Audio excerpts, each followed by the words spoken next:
How should I organise my home office? Right, your home office is really important because for me, I work from home as well, and my home office is in my bedrooms. Oh my gosh, it's crazy. But if you are able to keep things simple, this is the most important things all the time. Keep it simple.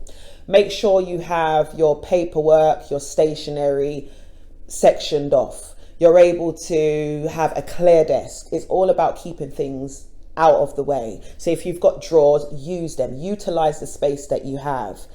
The only to be able to prioritize well, you need to make sure that files, paperwork, things like that, because as you're running a business, you need to know that if you're going to do your accounting, where are your receipts? Where is your invoices? Are they numbered? Are things labeled? Do you have files? Are they separated? Do you have a filing system that works well for you?